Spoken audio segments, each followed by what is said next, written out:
Halo, Assalamualaikum warahmatullahi wabarakatuh. Kali ini materi kita adalah tentang role model bisnis. Yuk kita simak ya. Nah, role model bisnis ini adalah bisnis yang sukses yang menjadi acuan kita dalam berbisnis. Nah, kita seringkali kebingungan antara pengertian role model dengan idola. Apa sih role model dan idola? Nah, kalau role model itu sendiri adalah sebuah gambaran ideal yang kita inginkan untuk diri kita di masa depan, meskipun kita tidak mengenal orang tersebut secara dekat tidak menjadi masalah. Kemudian idola adalah orang, gambar, patung, dan sebagainya yang menjadi pujaan. Nah, bisa dilihat ya perbedaannya. Role model itu adalah karakter ya, tingkah laku, kesuksesan, apa yang pernah mereka kerjakan, terus menjadi panduan kita untuk merancang masa depan kita. Sedangkan kalau idola kita hanya mengagumi saja sebagai seorang pujaan, seperti itu. Nah, apakah role model itu boleh nggak sih kita mempunyai role model lebih dari satu? Wah, sangat-sangat boleh sekali karena untuk menjadi untuk menjadi sukses kita memang perlu mempunyai panduan beberapa usaha yang sukses. Seperti itu. Nah, di sini role model adalah kumpulan cerita kesuksesan yang kita bacakan kepada diri sendiri untuk membantu memahami diri, mengetahui arah perkembangan diri kita, dan juga cara terbaik untuk mencapai ke sana. Kita harus memutuskan bagaimana menghubungkan cerita tersebut ke dalam kehidupan yang kita jalani saat ini. Nah, kalau role model bisnis itu adalah kita bedah satu-satu ya. Model bisnis sendiri itu adalah struktur atau konsep bagaimana sebuah produk dilihat oleh konsumen. Dengan model bisnis, konsumen dapat mengetahui bagaimana produk Anda dapat diproduksi hingga ke tangan mereka sehingga dapat membentuk persepsi nilai konsumen. Sedangkan role model bisnis itu kumpulan cerita mengenai kesuksesan bisnis yang dapat dijadikan panduan, pembelajaran maupun motivasi dalam menjalankan bisnis. Nah, ini saya akan ngasih contoh bisnis yang sukses. Nah, Pak Nadiem Makarim sebagai CEO Gojek. Kita tahu ya, kalau Pak Nadiem itu sebelum menjabat sebagai Menteri Pendidikan, beliau adalah seorang pengusaha aplikasi Gojek. Nah, kasih tahu secara singkat ya tentang alasan dibalik terbangunnya aplikasi Gojek ini. Nah, Pak Nadiem itu sebenarnya apa ya, telah memikirkan hal tersebut berdasarkan dari pengalaman dia. Jadi waktu itu dia itu sering sekali menggunakan transportasi umum dalam bekerja ataupun kuliah. Nah, saat menggunakan transportasi umum yang sering beliau gunakan adalah ojek gitu. Nah, karena lama-lama sering memakai ojek, akhirnya beliau tahu dong tentang suka dukanya sebagai seorang ojek dalam menjalankan pekerjaannya gitu. Nah, dari hal itu banyak sekali penemuan yang tidak terduga. Salah satunya adalah bahwa para pekerja ojek itu dia bekerja hampir 24 jam ya 18 atau 15 jam lah. Nah, dan jarang juga ketemu keluarganya dan pendapatannya pun tidak seberapa. Hal itu yang membuat sangat capek sekali gitu. Akhirnya Pak Nadiem ini mempunyai ide bagaimana sih memberikan solusi kepada para ojek ini untuk bisa menjalankan pekerjaannya dengan mudah. Nah, waktu itu Pak Nadiem memikirkan bahwa ada aplikasi yang mereka memikirkan bahwa Pak Nadiem akan memberikan solusi kepada ojek untuk apa ya mudah dalam melakukan pekerjaan mereka seperti itu. Nah, akhirnya usahanya ini sebenarnya sudah dirintis sejak 2011 ya. Namun baru awal 2015 perusahaan Pak Nadiem ini meluncurkan aplikasi mobile pemesanan ojek untuk smartphone, Android dan iPhone. Order ojek pun menjadi lebih mudah dibanding sebelumnya ketika Gojek mengandalkan call center untuk menghubungkan pelanggan dengan pengendara ojek. Cukup pesan lewat aplikasi, pengendara Gojek terdekat pun akan menghampiri calon penumpang dalam hitungan menit, karena aplikasi ini turut dilengkapi kemampuan location service berbasis GPS. Pelanggan bisa memantau posisi pengendara yang menanggapi order, sementara pengendara bisa melihat order yang masuk serta lokasi pemesan untuk kemudian ditanggapi.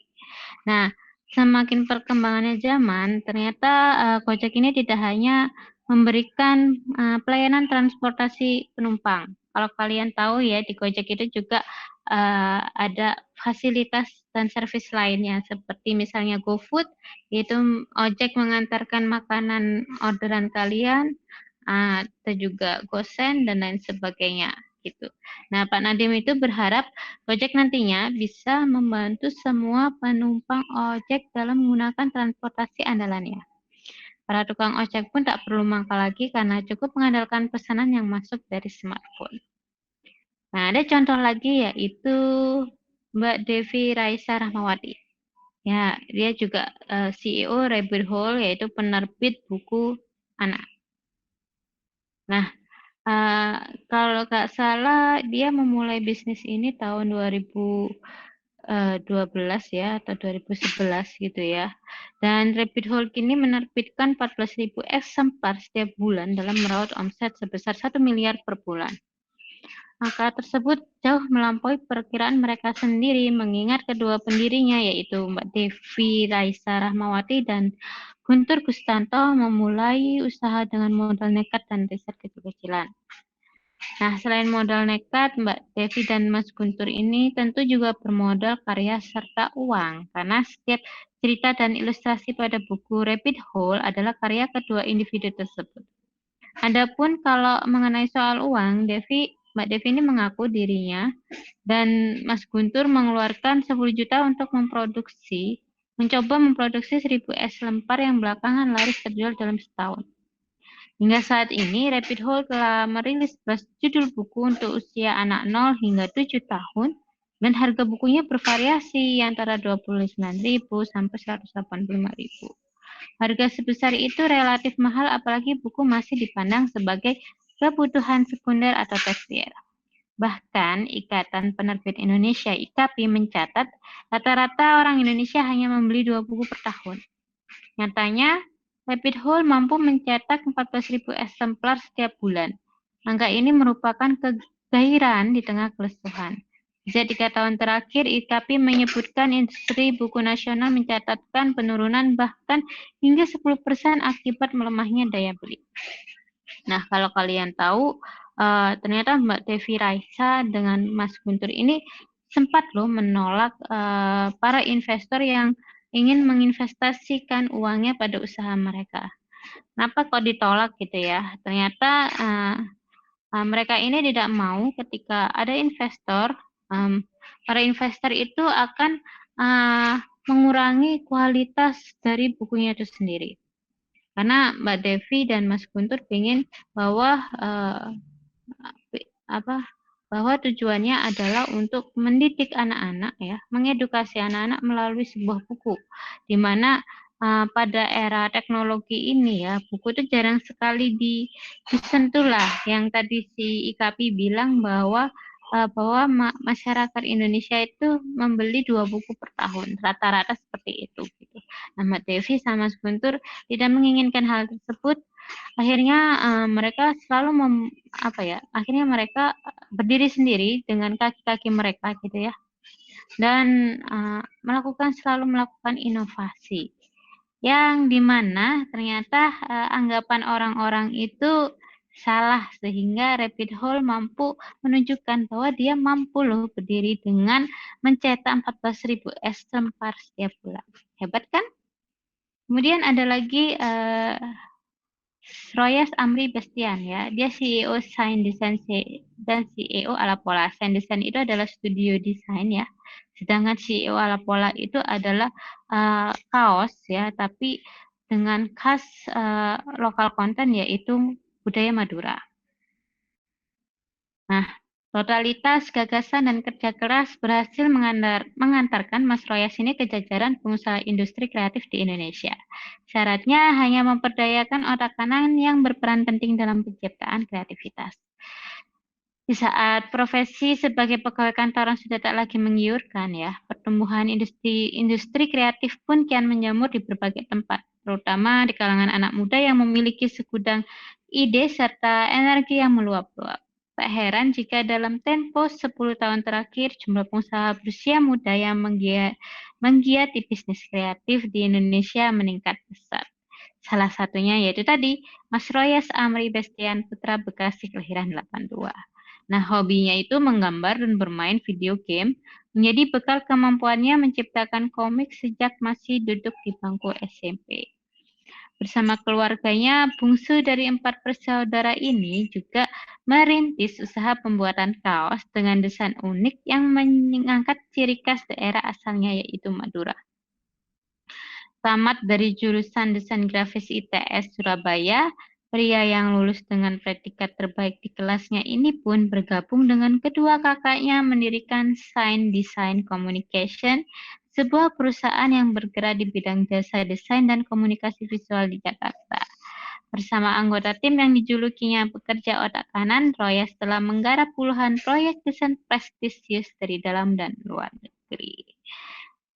Nah, itu tadi adalah jadi dia keren ya, sudah punya 2 perusahaan gitu, yaitu Studio Design, Sign Design Communication, dan juga kaos oleh-oleh dari khas daerah Madura, yaitu Alapola. Kemudian ada contoh terakhir ini ya, yaitu Rahmat Imron. Beliau adalah CEO Digital Happiness. Kalian pernah ya main game Dread Out gitu ya, yang horor-horor hantu Indonesia gitu. Nah, sebelumnya Imron ini telah merintis Dread Out sejak 2010 sebelum studio gamenya berdiri. Saat itu sudah bekerja pula menggarap animasi dan tayangan model 3 dimensi di perusahaan sendiri yaitu Iris Design.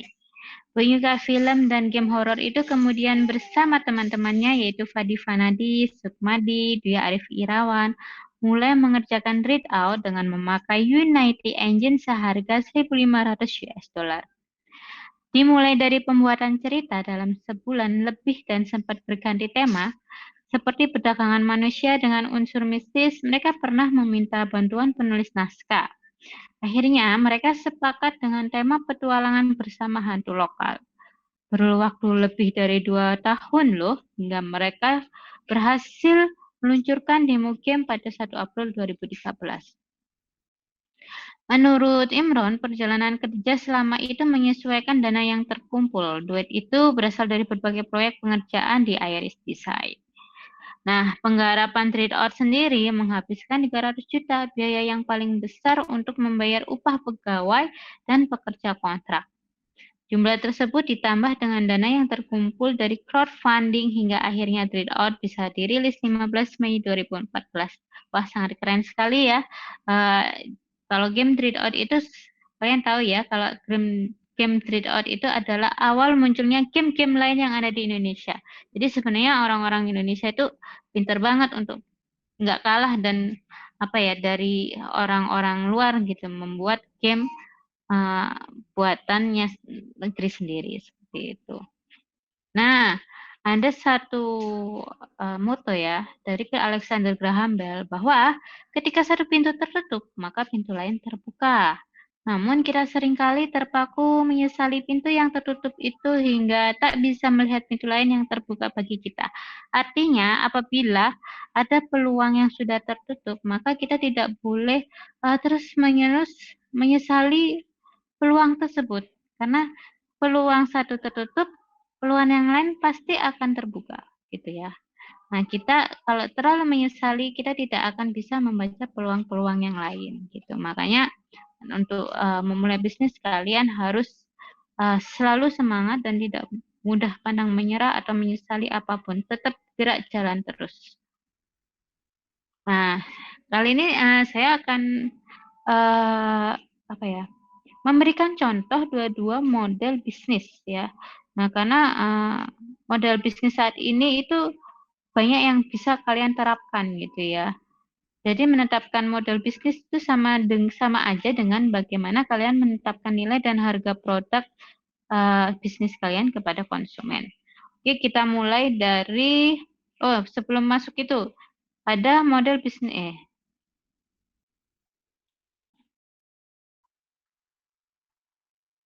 kita mulai dari model bisnis yang didasari 3 hal dulu ya.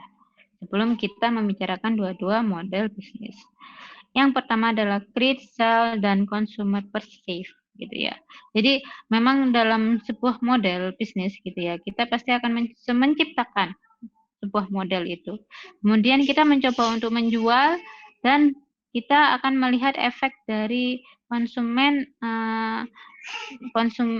efek dari penerapan bisnis tersebut dalam penjualan produk ke konsumen. Seperti itu.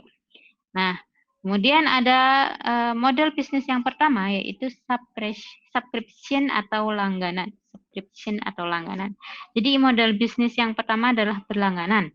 Nah, bisnis model ini biasanya ditujukan bagi konsumen yang memilih untuk mengeluarkan uangnya lebih banyak pada satu produk tertentu. Model berlangganan juga biasanya berdasarkan waktu, misalnya 1 hari, 1 minggu, 1 bulan, atau 1 tahun, dan juga dibagi dengan paket kelas ekonomi, misalnya paket basic, premium, atau profesional. Contoh model bisnis langganan adalah platform hiburan digital. Ini contohnya kayak kalian ini ya tahu Netflix ya. Netflix itu adalah bisnis subscription juga ya. Jadi berlangganan.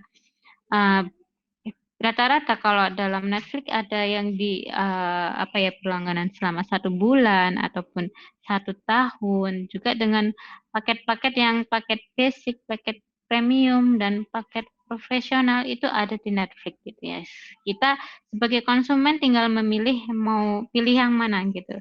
Dan harga berlangganan pun juga disesuaikan dengan paket yang kita inginkan.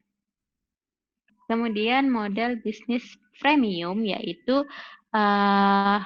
dulunya ya dikenal dengan nama Razor Blade Model karena pencetusnya adalah perusahaan pencukur bulu dengan menjual gagang pencukur bulu dan pisau cukurnya secara terpisah, di mana gagang pencukurnya diberikan secara gratis sedangkan pisau cukurnya ditebus dengan harga tertentu. Model premium ini adalah di mana Anda pada awalnya dapat mendapatkan produk secara gratis namun dengan keterbatasan fitur. Anda dapat mengakses fitur secara penuh dengan membeli produk tersebut. Model bisnis ini sering dijumpai pada produk digital, misalnya saja pada game. Anda dapat mengunduh game secara gratis ya, namun dengan akses terbatas. Nah ini sama dengan sama dengan kalau kalian mengunduh sebuah aplikasi game gitu ya. Ada aplikasi game-game tertentu yang berbayar untuk mendapatkan semua fitur gitu ya, tapi diperkenalkan dulu dengan akses gratis dengan fitur yang terbatas. Jadi ada yang tidak bisa diklik, ada yang tidak, nah itu sangat terbatas sekali. Itu adalah model premium. Kemudian ada model crowdsourcing. Ya, ini model bisnis crowdsourcing ini mengandalkan konsumennya untuk berpartisipasi dalam membuat dan mendesain produk. Bisnis crowdsourcing juga bisa dikatakan kombinasi dari beberapa user yang kemudian memberikan satu solusi lengkap dalam satu produk. Contoh model crowdsourcing adalah Shutterstock, Wikipedia, dan aplikasi kursus online. Jadi kalau kalian lihat di Wikipedia ya, itu kan Wikipedia ada kita bisa mengedit sendiri isinya gitu ya, dan kita juga bisa menambah-nambahkan dan lain sebagainya. Jadi dalam hal ini konsumen tuh ikut membuat produknya, membuat dan mendesain produknya. Ada yang juga bisnis-bisnis yang memakai bisnis custom seperti itu crowdsourcing. Ada lagi peer-to-peer. Ya, model bisnis ini berbasis internet dan terdesentralisasi di mana penjual dan pembeli dapat berinteraksi langsung tanpa ada pihak ketiga. Model bisnis ini sering ditemukan oleh pebisnis individu atau penjual barang bekas di sosial media. Kemudian ada IT service, yaitu model bisnis yang dilakukan oleh startup dan berfokus pada pengembangan software dan aplikasi.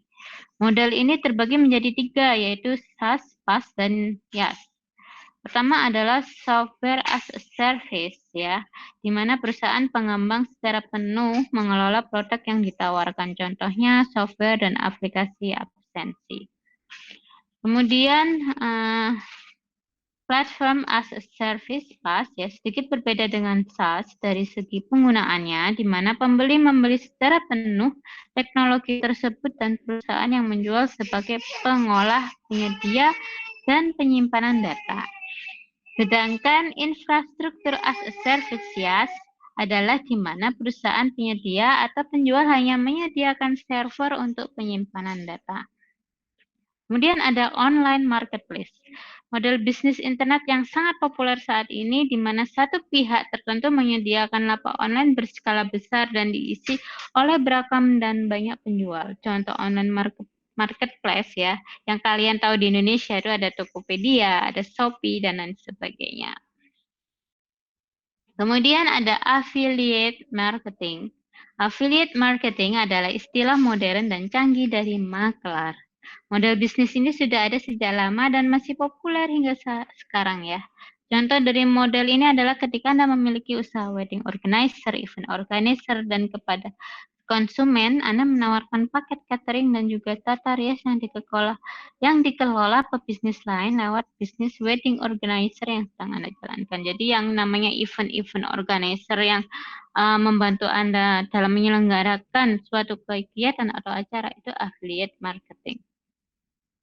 Kemudian ada high touch ya, model bisnis di mana interaksi langsung sangat berpengaruh.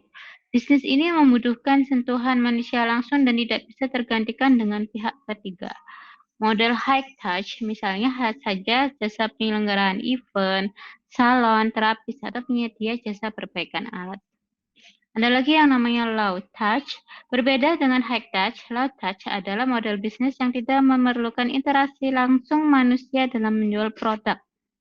Perusahaan low touch ini biasanya hanya berfokus pada pengembangan teknologi. Contohnya aja Google, gitu ya. Dropship. Jadi model bisnis ini di mana si penjual tidak memiliki produk dan peran penjual hanya sebagai pintu transaksi atau menyimpan barang siap jual saja. Sedangkan produk aslinya dimiliki oleh produsen atau supplier. Metode bisnis dropship adalah di mana ketika dropship mendapat pesanan, maka produsen dan supplier segera menyiapkan barang sesuai pesanan. Biasanya model bisnis ini dilakukan oleh para perintis startup karena mudah dilakukan tanpa modal. Kemudian ada agency base, yaitu model bisnis kerjasama, di mana perusahaan menyediakan jasa pada bidang-bidang supporting produk perusahaan seperti iklan, jasa pengembangan SDM, dan event. Perusahaan agensi akan bekerja sama dengan perusahaan-perusahaan yang membutuhkan jasa-jasa untuk mendukung core produk mereka. Ada data selling atau jual data karena tahu ya saat ini industri sangat tergantung dengan data. Oleh karena itu banyak perusahaan yang mulai menjual data kepada perusahaan lain sebagai sumber potensi pasar. Penjualan data inilah yang melahirkan personalized selling, di mana sering sekali konsumen mendapatkan produk tanpa harus mencarinya. Agregator, yaitu model bisnis ini bisa dikatakan baru, di mana sebuah perusahaan dengan sekaligus menjual beragam layanan produk yang lebih niche dalam satu brand perusahaan. Model bisnis agregator yang saat ini bisa kita jumpai adalah ojek online yang juga menyediakan ragam layanan seperti e-wallet, kurir, dan pengiriman makanan. Advertisement atau lapak iklan, model bisnis di mana perusahaan mengandalkan jasa pelapakan iklan sebagai pemasukannya. Biasanya model ini dimiliki oleh media digital seperti YouTube, The Guardian, Forbes, di mana konten mereka dapat diakses secara gratis namun disisipi dengan iklan. Ada lagi yang franchise atau nama lainnya adalah waralaba. model ini cukup populer di Indonesia. Sistem model ini adalah di mana pewaralaba atau franchisor menjual dan memberikan sebagian hak atau merek dagang ke penerima waralaba franchisee. Franchisee membeli merek dagang dan bahan dan juga peralatan yang dimiliki oleh franchisor. Peran franchisor kepada franchisee juga berupa pelatihan agar standar kualitas sama dengan produk yang diberikan ke waralaba. Kemudian ada brick and mortar, yaitu model bisnis tradisional di mana penjual, retailer, produsen besar, dan konsumen berinteraksi langsung face-to-face di tempat transaksi seperti pasar, toko, atau tempat produksi langsung. Biasanya produk yang dijual dengan model brick and mortar adalah produk yang tidak bisa bertahan lama. Kemudian ada brick and click, yaitu sedikit berbeda dengan brick and mortar, namun model bisnis brick and click adalah model di mana transaksi dapat dilakukan secara online dan offline. Transaksi dapat dilakukan di tempat transaksi seperti toko dan juga dapat dilakukan melalui online seperti website dan media sosial. Contoh dari model ini adalah pakaian distro. Kemudian ada nickel and dime. Nickel and dime adalah model bisnis yang menggunakan manajemen pendapatan atau yield management, di mana perusahaan akan lebih berfokus pada pendapatan dibanding layanan lainnya. Bisnis nickel and dime berfokus pada konsumen yang sangat sensitif terhadap harga. Bisnis nickel and dime biasanya menargetkan pasar yang lebih niche dan seringkali melakukan trade-off saat menetapkan harga. Di mana guna mendapatkan pendapatan maksimal, perusahaan akan menurunkan harga serendah mungkin dengan mengurangi kualitas produk. Contoh model ini adalah perusahaan penerbangan berbiaya murah atau produsen mobil murah. E-commerce, jika transaksi brick and click dapat dilakukan secara offline dan online, e-commerce adalah model bisnis di mana transaksi dilakukan secara penuh melalui daring atau online. Penjual sama sekali tidak menjual barang dagangannya secara langsung atau offline. Manufacturer, usaha pabrikan, yaitu di mana produsen langsung menjual barang jadi kepada konsumen atau makelar. Contohnya adalah usaha yang menjual produk langsung, alat-alat kantor, dan perkakas produksi. Kemudian yang terakhir, ada distributor dan retailer. Distributor ini model di mana penjual membeli langsung produk ke produsen manufaktur dan menjual kembali ke retailer. Contohnya dealer mobil. Kemudian ada retailer, yaitu pengusaha yang menjual produk kepada konsumen yang harganya berasal dari distributor atau grosir. Nah, sudah paham kan ya kalian?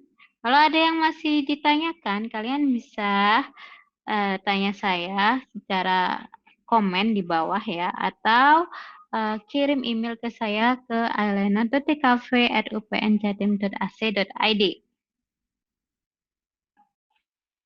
Oke, itu tadi penjelasan dari saya. Kurang lebihnya saya berharap kalian dapat menerapkan dari 22 model bisnis tersebut.